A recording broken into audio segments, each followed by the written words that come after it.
Russia's brutal war continues, and President Zelensky is asking for more assistance as the people of Ukraine attempt to exercise their right to defend themselves from an imperialist aggressor seeking to end their existence as an independent nation. The Biden administration's efforts to revive Barack Obama's fatally flawed deal with Iran's rulers in an even weaker form may now be close to completion. Once that happens, Iran's theocrats will be enriched. They will have more to spend on terrorism, on missile development, and proxy wars.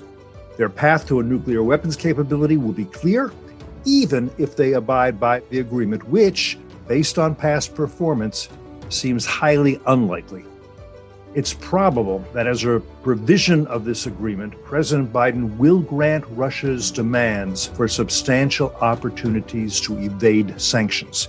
It's possible that China's rulers will take over Russia's role as a caretaker of Tehran's highly enriched uranium, which should not inspire confidence. It's likely that the three strongest revisionist and revanchist regimes, those ruling China, Russia, and Iran, will begin working even more closely to diminish the power and influence of the United States. One might call them an axis of authoritarians, or more pointedly, and saving a few syllables, an axis of tyranny. I'm Cliff May, and I'll be discussing all this and more with FDD Senior Fellow Reuel Marc Gerecht, a former specialist at the CIA's Directorate of Operations, and FDD Senior Fellow Behnam Taleblu.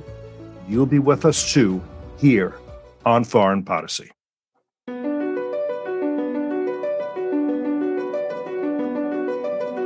Either the U.S. enforces some rules in the world, or there are Every no U.S. rules. president has tried to diminish tension with Russia, has reached out to the Russians. Most of those have failed, especially when Vladimir Putin became the leader. They're still killing guys who joined the jihad in 1979 or 1980 or 1981 who are still in the game. We are seeing a ramp up in North Korean cyber capabilities over the last decade. Iran is basically putting forth these claims of nuclear innocence, that they are doing nothing wrong, that there are no violations, and that's just factually not correct.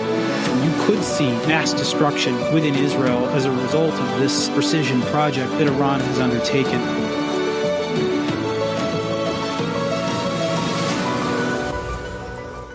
Okay, on Wednesday morning, Zelensky addressed the U.S. Congress. And full disclosure, we're recording this not long after that speech for release Friday. So let me start with your thoughts and impressions of what he had to say and whether he had an impact. Behnam, what did you think when you watched it? Sure. I mean, I thought it was a pretty heartfelt appeal. You saw the references he was making, reaching out directly to the electorate. The references, for instance, I think to 9/11. This is somebody who is, to put it politely, between a rock and a hard place. His country is not in NATO, and at the same time being ravaged on the other side by Putin's Russia, this imperialist aggressor you mentioned. I think ultimately we knew where the speech was going to go. It's going to be a plea for more arms, more material support, more humanitarian aid. That's exactly where the speech went, and quickly. But the news today out of Washington, as you know, full disclosure to the Wednesday pre-record, is the U.S. provision of older Russian surface-to-air missile and air defense systems, so that now allegedly they can intercept cruise missiles, versus things at a lower tier, but not the fighter request, or perhaps not yet. Right. And Reuel, what did you think? I thought it was a powerful speech. I mean, I think there certainly is now in Washington a desire to help Zelensky, to help the Ukrainians. Whether that translates down the road when things really get tough, when the Russians start to, shut off the western borders, when they start essentially setting up killing zones and make it much more difficult to get supplies in, whether the United States and the Europeans, maintain the necessary backbone. I'm pretty confident the Poles and the Romanians will. I worry about the Americans. I think the Americans may be the weak link here. I think it's now pretty clear that the decision not to send the MiG-29s from the Polish Air Force to Ukraine, that weak link was actually the White House. It wasn't the U.S. Pentagon. So that suggests to me that down the road, if you don't have the guts to do that and let the Ukrainians decide whether they can use those aircraft or not, that we may prejudge the situation. And you can already hear sounds in Paris and Berlin that maybe, the Ukrainians need to compromise. So that doesn't bode well. Right. I mean, I'm curious to know if you're reading a lot, as I think we all are, the reports on how the war is going vary, are inconsistent. There are those who are very buoyed by the fact that the Russian offensive clearly did not go according to plan. I think the Russians thought they would take Kyiv in about 3 days. It's a blitzkrieg operation. The weather is going to be warming up soon. All kinds of things that, and the Ukrainians have really been remarkable in terms of how stalwart they've been in this fight and all that. On the other hand, there are all those who say, yeah, that's all great, but the Russians will grind them down over time. The Russians are bringing in troops from as far away as the Eastern Military District, the Pacific Fleet. They're pulling them out of Armenia. I mean, Putin does not want to lose. Anyhow, just a couple of reflections on, go ahead, Behnam, on where you think this war is and where it's going. And listen, it's very hard to predict these things. People didn't predict correctly about whether there was contradictory. Was Putin going in? Was he not? Was he only going to go into Donbass, only a land bridge? So it's only so much we can say, but I'm still curious as your thought. Yeah, I'd agree with that. I do oscillate based on reporting every day about how well this conflict is going for Putin versus how badly this conflict is going for Putin. Knowing what we know about Russian intentions versus Russian capabilities, I think the desire is to, secure some land and then make it a war of attrition so you get a favorable political outcome. Putin does seem to me to be the person who may not have the most clearly defined military objective, but may have a clear political objective and could use military aims a la Clausewitz here to get those political objectives. And, by having the conflict grind on and on and on, have it be basically, as you said, a slaughter zone or a kill zone, what he may not be able to militarily achieve, he might be able to, grabbing a footnote from Reuel, politically achieve, because everyone's talking about the Western coalition coming together, not just American sanctions, but EU sanctions, European sanctions, the Canadians, even the Swiss. My God, this is a very broad multilateral American coalition of financial pressure against Putin. But the question has always been, how long will that last? And the tougher Putin makes it, the greater the chances of cracks appearing. Conversely, the greater the chances of cracks appearing, America may deem its further support for the Ukrainian people as escalatory or more involvement. And that may lead the French or the Germans or the British and whoever else Reuel mentioned to begin to want to peel away from the sanctions regime and to begin to want to force a compromise. So I am actually more concerned about the political implications, what the day-to-day means on the ground. I'm more concerned on the humanitarian level than the military. And for the longer term, I'm more concerned about how Putin can politically win and even militarily lose, because I still think that is possible. Well, you can add to that, but I also want to bring this in. I don't hold it against Zelensky at all that he said, look, he kind of made a compromise already. It was to Putin and saying, look, we're not going into NATO. Now, every country should have the right to whatever foreign affiliations it has. It wants. I think that's a matter of freedom, and we should support that. On the other hand, he's not getting in. The reality was he was not getting into NATO. Yeah, the French and Germans blocked that. The French and Germans blocked that, absolutely. So it was not going to happen anyway, which is why it is totally fallacious for Putin to say NATO was a threat to us. NATO in Ukraine was threatened. NATO wasn't threatening anybody. No one was afraid, let's face it, of the German Wehrmacht 3 months ago, and they're not now. No one was afraid. NATO has never been an aggressive alliance, and it's been a weakening and declining alliance for a long time because so many people, not least in America, said, hey, it's 2021. No one needs to fight. Diplomacy solves everything. So I don't blame him for holding that out. The problem is that's probably not enough for Putin because he knew that before. And one other point I want to make here, it was a terrible mistake for the NATO to be essentially flirting with Ukraine for years if they didn't anticipate that they would consummate the relationship. You don't do that. You don't say, maybe so, maybe not, maybe you're on a track. That is just stupid. Yeah, but I mean, I give this. I mean, these things can always be a somewhat long dance. I mean, I do think that the failure, and again, it was European failure and American failure. Certainly, the Germans and the French weren't helpful on Georgia, and I think it was when it was clear that NATO wasn't going to extend an umbrella to Georgia that Putin decided to move.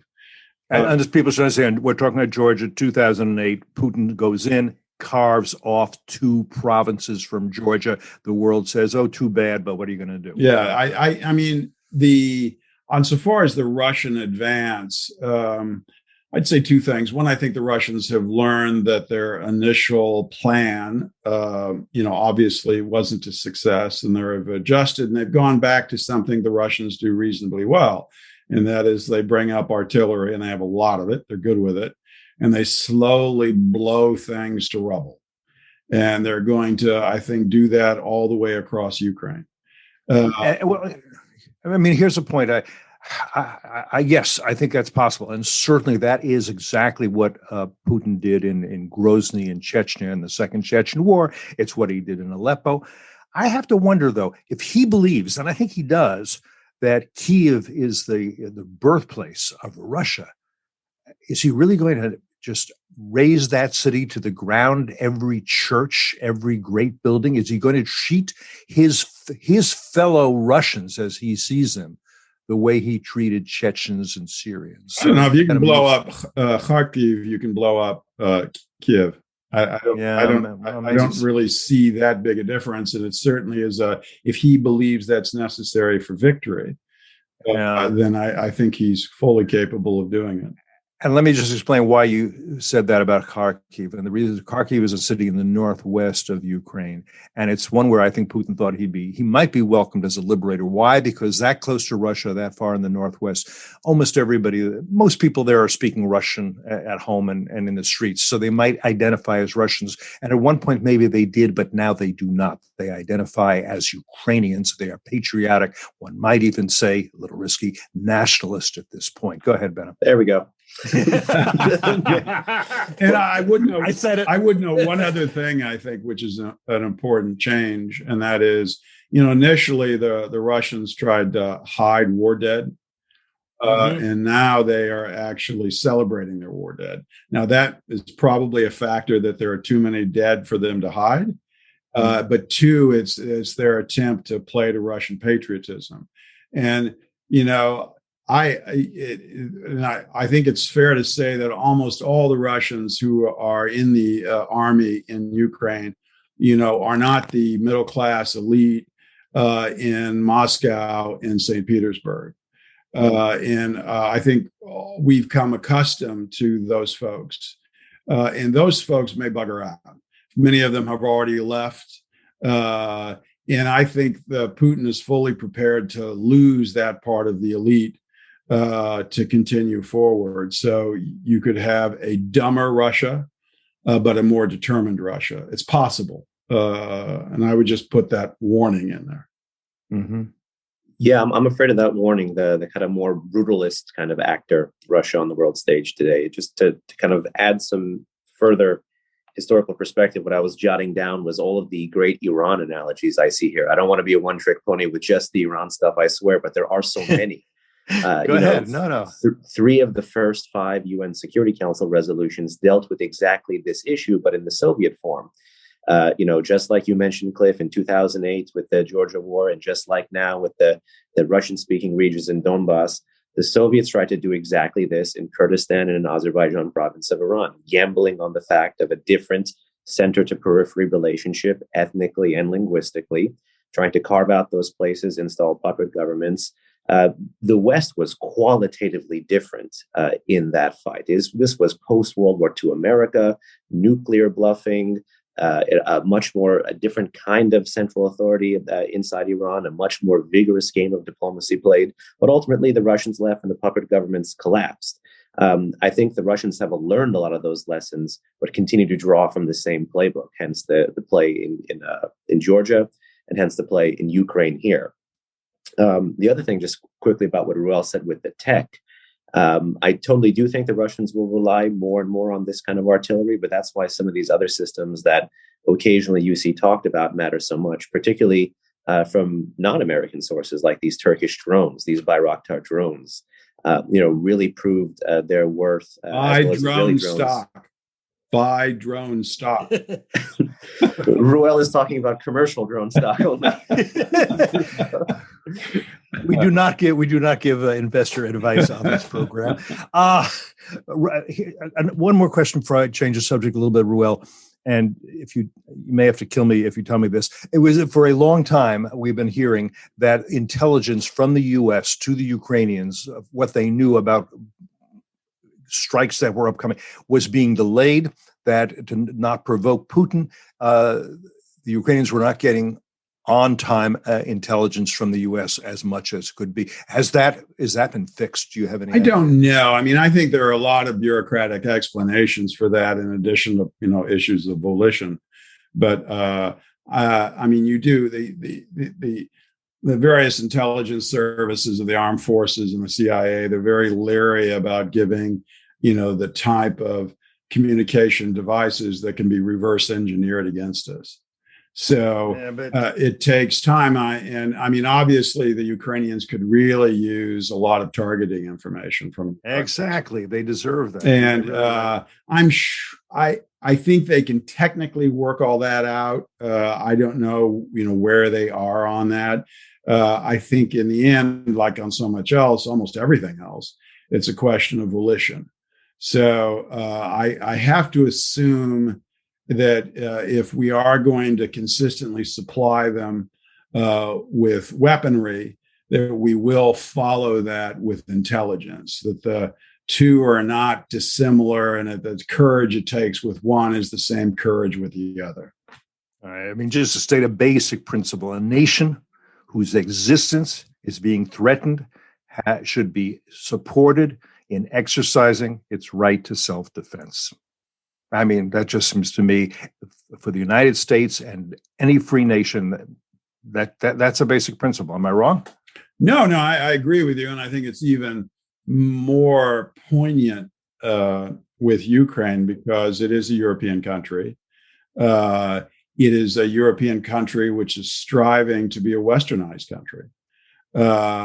So it appeals to everyone. And I don't mean to offend against all the edicts of PC behavior and rules, but, it is much more difficult to look on that happening and say you're not somehow connected to it. They are part of what you might call the greater Western family. And I would also argue that if you're not willing to support and help the Ukrainians, I'm seriously doubtful that you're going to be willing to support the Taiwanese. The Ukrainians are a lot closer to us than anyone is in Asia. So those who think you're going to pivot, that it used to be we're going to pivot away from the Middle East and pivot to Europe and pivot to Asia. Now, because Europe's gotten hot, we want to pivot away from the Middle East, we want to pivot away from Europe, and we want to pivot to Asia. I think those people who just want to pivot, they really just want to pivot to Canada. So they're essentially, it's camouflage, I think, for an isolationist impulse. I'm not sure Canada's an independent country. They speak a language pretty close to ours. And I won't digress. Go ahead, Behnam. Just briefly on that, Cliff. Listen, I there's no fat on that sentence you said about a nation which is looking to support itself and what we can and should do to support that. I might change the word nation into state here, but also I would take it in a little bit different direction than Cliff. Than Reuel, because we don't need to have, it's nice to have this congruence of identity, but then it leads to these odd comparisons. What is the identity comparison with the West? Taiwan, should we support them? Does it matter more that they look like us more, or they're part of Western civilization more, or that they have a political system that is closer to ours versus another one? The biggest thing is you got to look at these areas where your strategy and your values are in concert, because so often in life they're actually competing, especially for great powers like the United States. And so we are lucky that we get to do the right thing and get the strategic dividend in a place like, Eurasia, with Ukraine, and hopefully in a place like, East Asia, vis-a-vis China and Taiwan. I think here, doing the right thing also ends up supporting this other narrative of great power competition. You want to help the little guy here, not just because he may look like you or act like you, but you want to help the little guy because this is also a strategically sound thing. I might demur a bit about this notion of great power competition because it removes ideas and principles from this conflict. It sort of suggests that we're in this conflict just because we're great powers. We're not. We're in conflict overwhelmingly because of ideas. I mean, I think it's worthy to note that Mr. Huntington, the late Professor Huntington, predicted in his book of The Clash of Civilizations, which is the phrase he stole from Bernard Lewis, that he predicted that the Ukrainians and the Russians wouldn't fight because they're essentially from the same orthodox civilization. That proved absolutely false, that there are lots of things more powerful than the cultural oikumene that Huntington saw as decisive. Ideas I would argue, are the decisive factor. And that's what separates us from the Russians. It's what separates us from the Chinese. That's why we have competition. It's not because we're great powers. Well, I think great powers is being a great power is the largest, most important orienting factor. It's not the only factor, but it's the one that predisposes you to be able to put military muscle behind things like culture and things like ideas. Sans military muscle, there will be no competition. Well, yes, that gets back to the idea. That it's Bob Kagan's illusion, which I borrowed from that British gentleman, where if you have a knife or you have a gun, the way you approach a wild animal is different if you are unarmed. So, absolutely. All right, I want to move on to others because I want to get other subjects in, but I'll just mention this: the concept of Western is not geographic; it is conceptual. Japan and Australia are Western nations.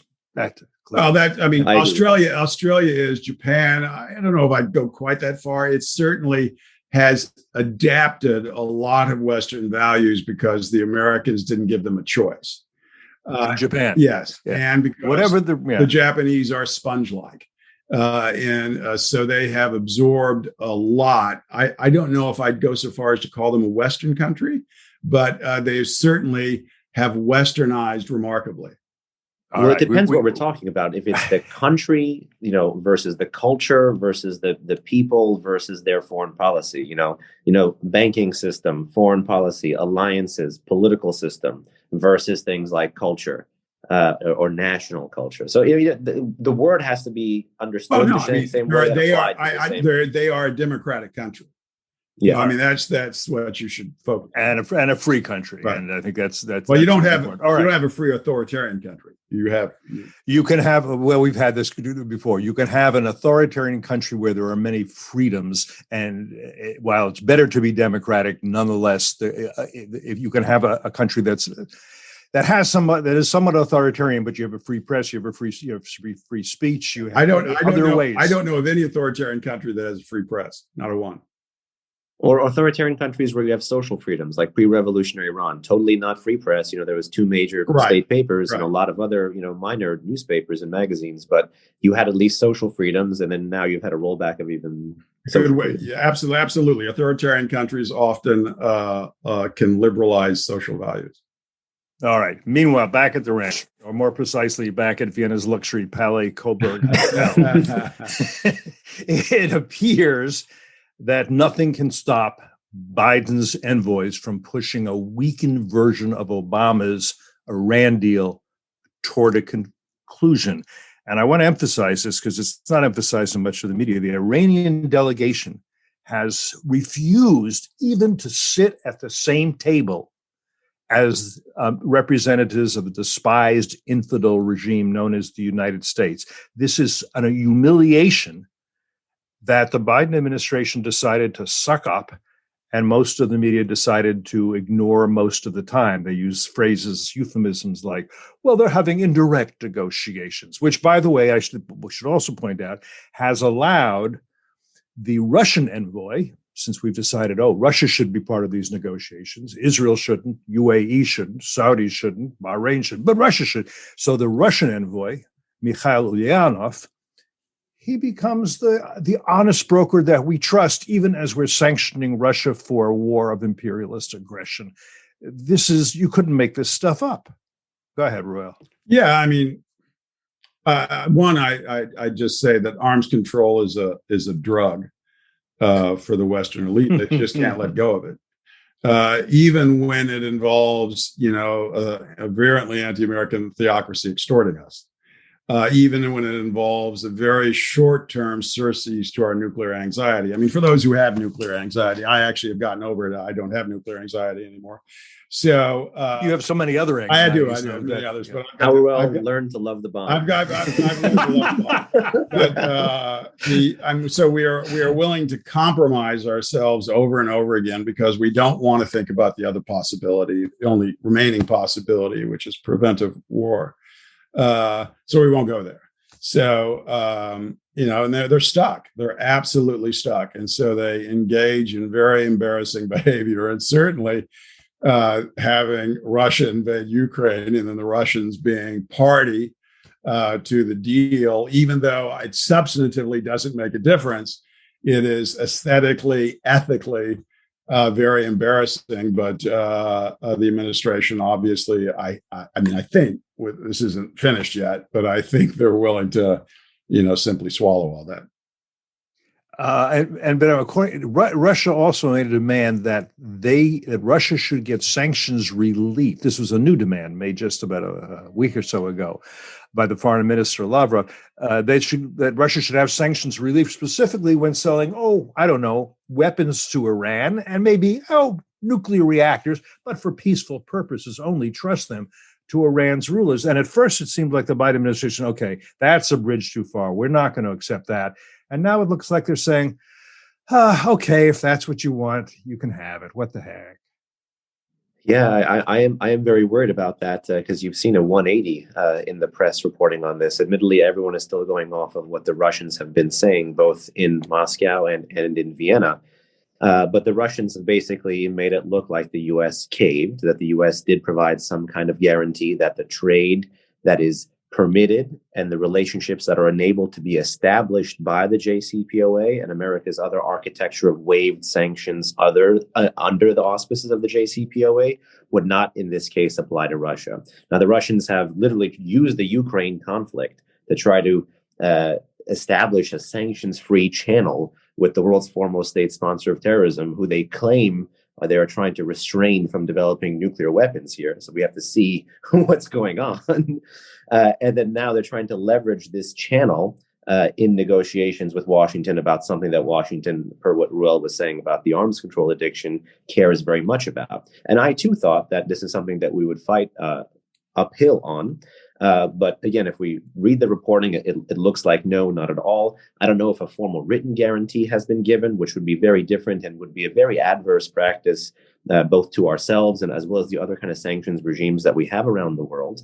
But maybe something was said about things permitted under the JCPOA will not be sanctioned under XYZ authority. Just to be clear, the Russians in the deal get three different kinds of dividends already. This is, three reasons why it's a bad idea. Is this in your policy paper? Is you're drawing from? Yes. You and I think Rich Goldberg and Fields wrote a policy paper that's getting a lot of traction in Congress, evidently. So I wanted you to kind of tick off. You can't do the whole policy paper here, but tick off a couple of highlights of it.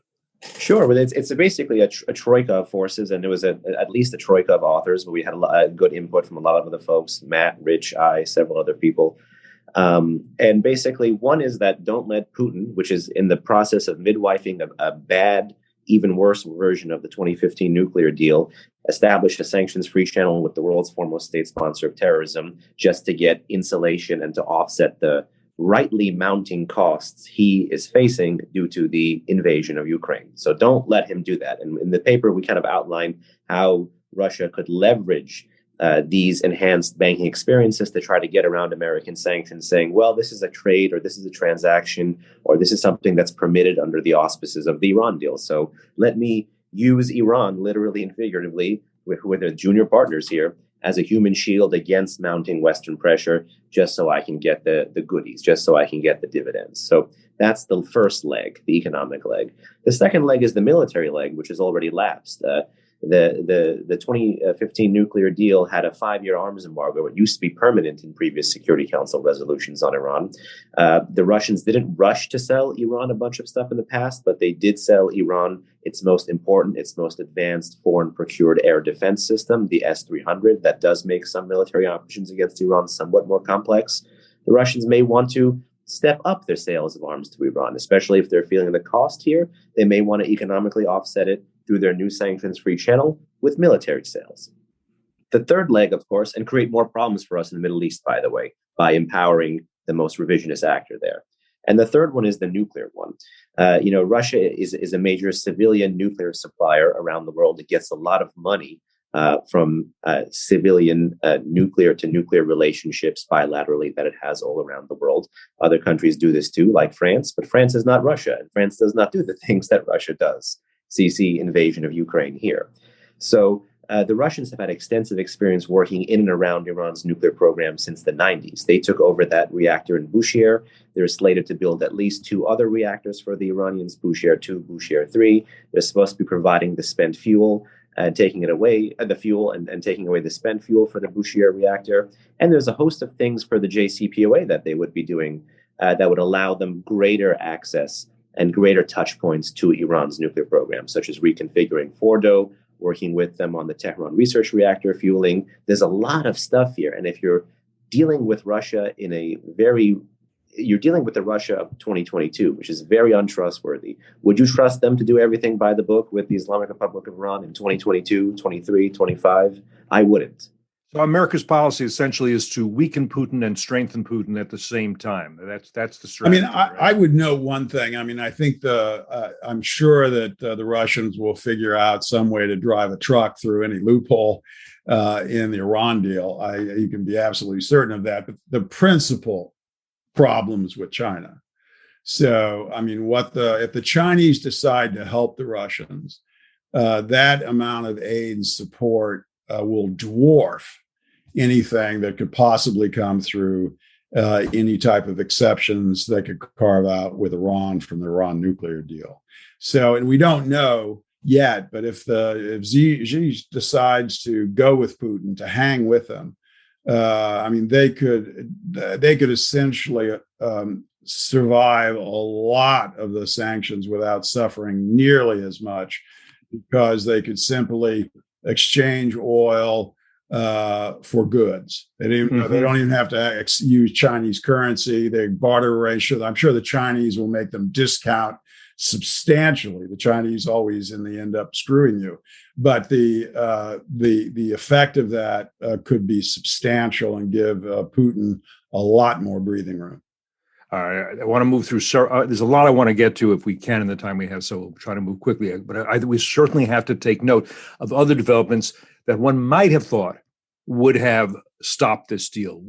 A dozen missiles launched from Iranian territory into Kurdistan and exploding near the U.S. consulate, essentially saying, you better watch out for us. We can deter you. And you would think that, but the U.S. government, the one thing we know for certain about U.S.-Iranian relations is that no act of Iranian aggression or terrorism is going to stop any form of U.S. diplomatic behavior.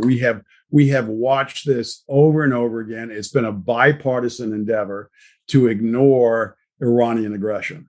And by the way, the other is death threats against Mike Pompeo, against John Bolton, against Brian Hook and others, including people at FDD. That's being ignored too. There was a plot to kidnap an American in Brooklyn. That's been ignored too. We never did anything. Consequences to come about the attempted assassination plot in Georgetown against the Saudi ambassador. Go back. A very good Italian restaurant, a little expensive. Yeah, it's not that good. Go back in history.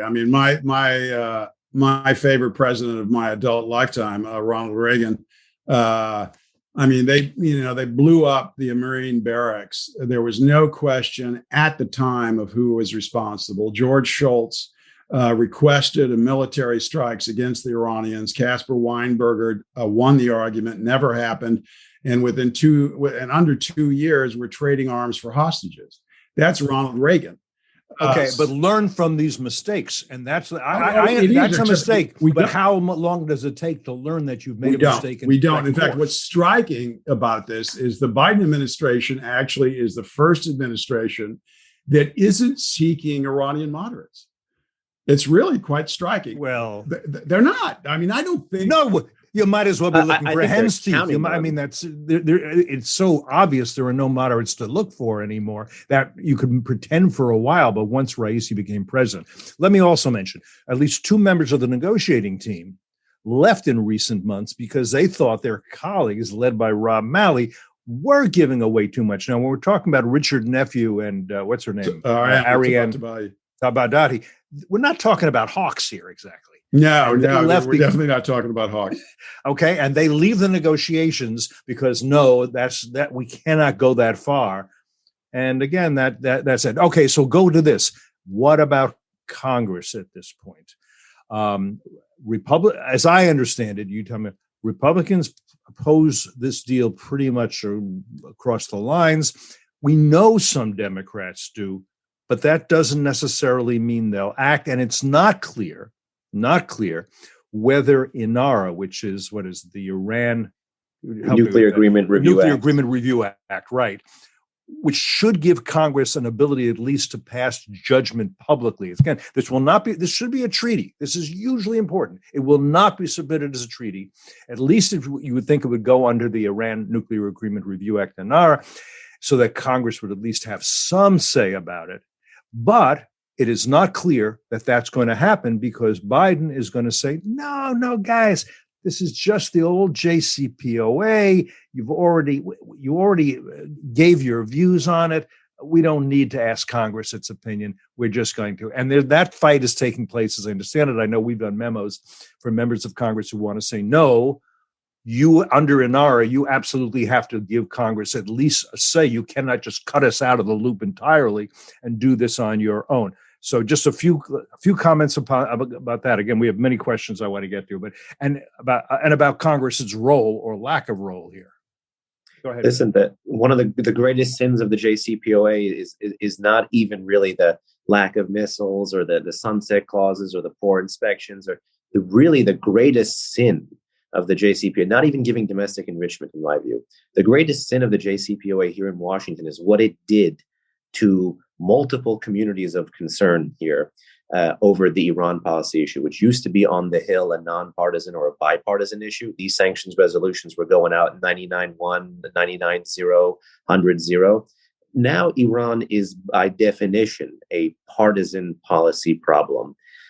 Gone are those days where you will have 99-1, 99-0, 100-0. That is what the JCPOA, the rancorous JCPOA debate did in 2015 to this issue. And the days of the pure consensus on U.S. unilateral sanctions against the Islamic Republic, I fear, I'm a pessimist, but I fear are gone and not going to be easy to come back to. And the Biden administration actually understands this, which is why it's so cleverly messaging on this more for less deal.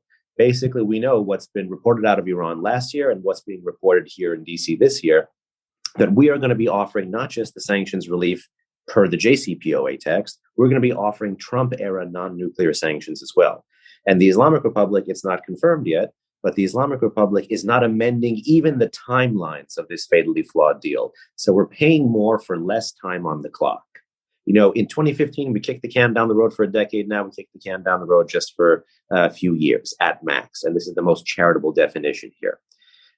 So we are getting less. So by definition, this is a new deal and you would have to submit this. But by still calling it the JCPOA, the administration is just trying to say exactly what you said, Cliff, which is see no evil, hear no evil. You've already vented about this in 2015. We're going back into this just like the Paris Climate Accord. On to the next subject. We're capping the most urgent threat. Got to pivot, a la Reuel, to Russia and perhaps China. So, Reuel, this is a good question for you. The negotiators keep saying, I think Wendy Sherman said this on one of the Sunday shows, look, guys, we need this deal because we all agree, don't we, that we got to stop Tehran, Iran's rulers, from getting nuclear weapons. Here's a quote from Wendy Sherman I have. If Iran has a nuclear weapon, its ability to project power into the Middle East and to deter us, our allies and partners, is enormous. So President Biden believes very strongly, as does Secretary Blinken, as do I, that we need to make sure that Iran never obtains a nuclear weapon. And then we also need to deal with their malign behavior in the region.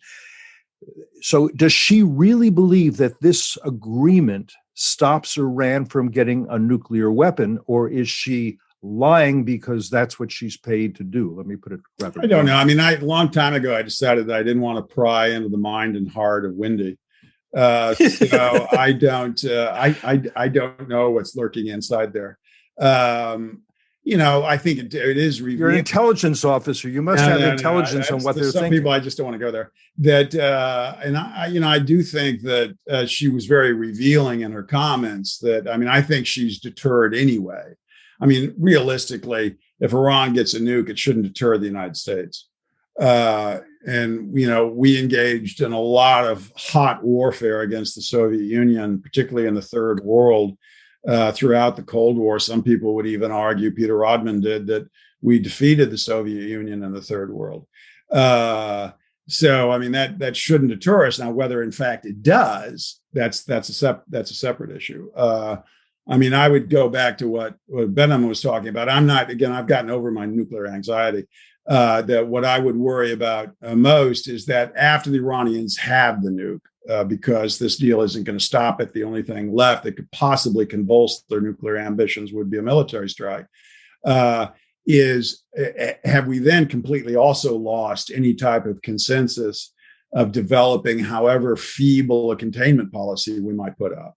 And I do fear that too has gone down the drain, that this has become simply a litmus test amongst a substantial number of Democrats and Republicans. And even though I also think there are Republicans who will dissent and actually side on the Democratic side too, of those in favor of essentially kissing it off.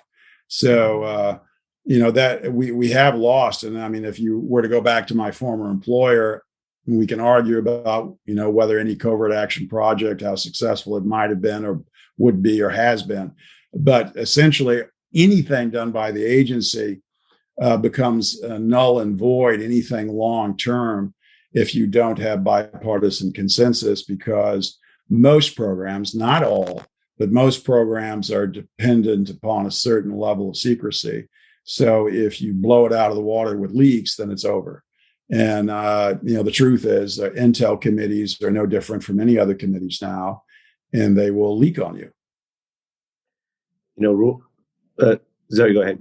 I'm going to ask you, one of our enemies, our adversaries, certainly this is the case with Putin, can engage in nuclear blackmail, North Korea as well, because they can say, we're crazy enough that we'll launch nuclear weapons. And we can't threaten, we'll do the same, because nobody believes that. Now, that raises the question of why we don't have better defensive abilities than we do. I saw Bill Bennett talking about this the other day. He was in the Reagan administration, and he said, I made an interesting point. He said, look, should we have a no-fly zone over Ukraine? We should, but we can't. He said President Reagan wanted Star Wars. He wanted an umbrella that would prevent ICBMs from successfully reaching their targets. He says that was ridiculed. And then after Reagan, Democrats defunded missile defense. Obama pretty much cut it out entirely. Republicans didn't push hard. But if we had a multi-layered anti-missile defense system, we would certainly have a stronger deterrent capability, because our adversaries would think, if we launch against them and it doesn't succeed because they knock it out of the sky, then we're in trouble. They come back and they kick our butts. No? Well, certainly missile defense is highly valuable against any what we used to call third world countries that are nuclearized, because their nuclear arsenals aren't going to be that substantial. So against someone like Korea, a country like North Korea, it's highly valuable to have an effective missile defense system. The same will be true with Iran when it puts nuclear warheads on its ballistic missiles. Against Russia, it's probably irrelevant because the amount of missiles they can throw at you is going to simply overwhelm. They have more than we do. Yeah, realistically, it's going to overwhelm any type of defensive shield you could put up, unless our defenses become a lot better than they are. And you're right. I mean, the level of monies that we have devoted to missile defense have been pretty pathetic. Go ahead, Behnam, if you want to make 2 points. Yeah. Then I'm going to go through a lightning round of the questions I want to get at least a quick answer to. Go ahead. 2 points on that. Yes, just for what we have now in terms of defending the U.S. homeland, it's that ground course mid-base missile defense system that's designed to prevent against or block the North Korean or potentially Iranian ICBM capability. We are still vulnerable to what Reuel was mentioning, which is the Russian or potentially Chinese ICBM capability. So it factors in exactly what Reuel was saying, which is the lower tier ICBM threats. That's what's technically supposed to be protecting the homeland. Something that can help your adversary before they launch an ICBM or a terrorist attack or anything else is having a good impression of your resolve, which is why when you mentioned those missile launches during the negotiations at Erbil Cliff, Iran did that because they have a pretty poor impression of American resolve. And there is that long bipartisan track record that Reuel mentioned. And what I was pulling up here, and this can help with deterrence, because deterrence is not static, it's iterative, it's kinetic. Every time you act, your adversary gets a new impression, either updates and it creates a sticky impression, or it diminishes and it moves it downward. So you always have to be cognizant how your words and your behavior can help or hurt that deterrent posture you're trying to signal for your adversary. And this is from Reuel's former employer. And who knows, maybe Reuel even wrote this back in the day. This is from 1987. I've never served in the government, but I do have an archival historical bent. So I found this memo.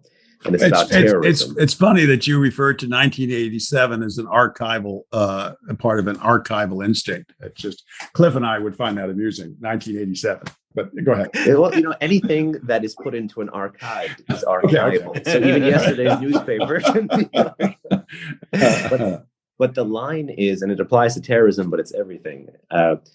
Terrorism is an important instrument of Iranian foreign policy. Tehran has never been made to pay a significant price for the use of terrorist tactics as a political weapon, a factor that reinforces its willingness to use them.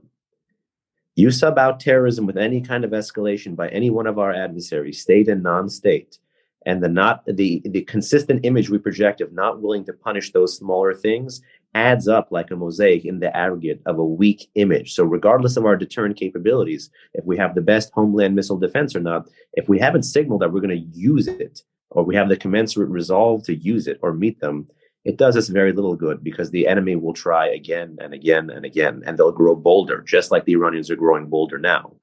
Brad Bowman says this very well, that deterrence is the result of two factors. One is capabilities, the other is perception of will. You have to have both at all times. When you lose either one, and there's no deterrence. We can talk about, we'll deter. We don't unless we have those two things. All right, I'm going to do just two more questions quickly. One, I mentioned in my introduction, and I've written about this in some columns, the way in which the rulers, and I say the rulers because not the people, the rulers of Iran, Russia, and China are forming an axis. I said an axis of authoritarians or an axis of tyrants. And we see, I think the likelihood is that this continues to come together. I don't know, maybe you do, whether China is going to provide military assistance to Russia against Ukraine. Russia may need some military assistance if this drags on for a while. But conceptually and strategically, I'm not sure people in this administration certainly are seeing Iran, Russia, China as an axis we have to worry about and address there.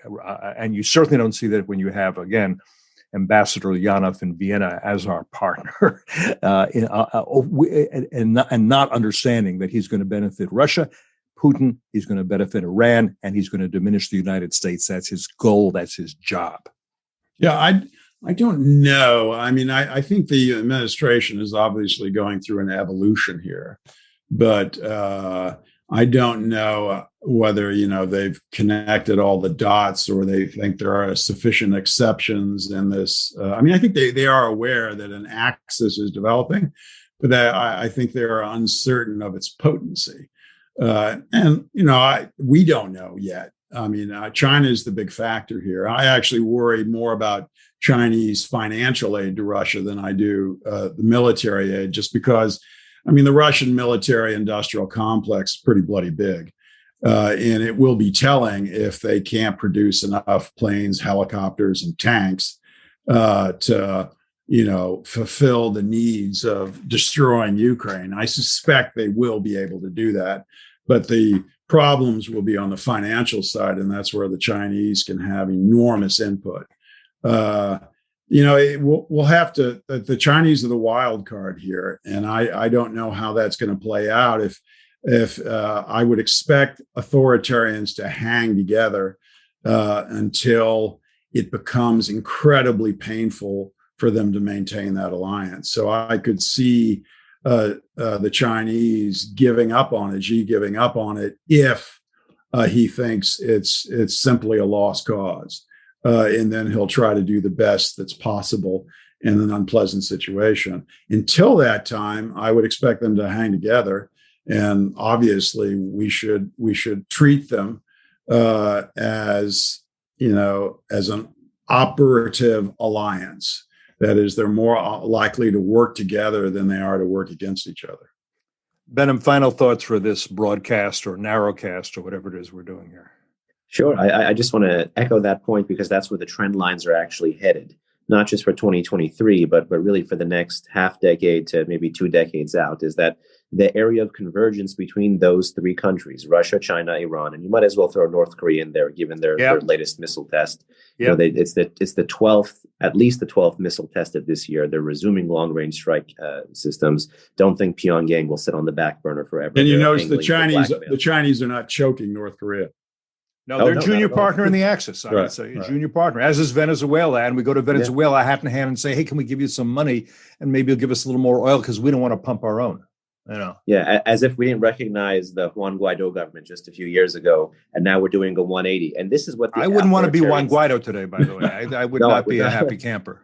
This is what the authoritarians love. When the invasion of Ukraine happened, all the ultra hardline press in Iran said basically a version of that Soleimani line, which is, we're not like the Americans, we don't abandon our friends. Yeah. The headline across most of these hardline papers was, NATO emptied the back of Ukraine. It basically talked about the flirtation game, trying to change their country, and then when push comes to shove, they did not stand with them. So this is their message. Now, Russia, China, and Iran all want to do some of the same things, not all the same things, which is, they want to rise in the region, they want to revise the balance of power in their region. They want to kick the U.S. out of their respective regions, and they want to shrink American power. And they'll work together tactically, if not strategically, to achieve that. And my big fear is that circle of convergence will grow over time, and we may miss it because we'll take a siloed approach to this competition. I think it's fair to say with the Islamic Republic that its allies can engage in the most atrocious anti-Islamic behavior.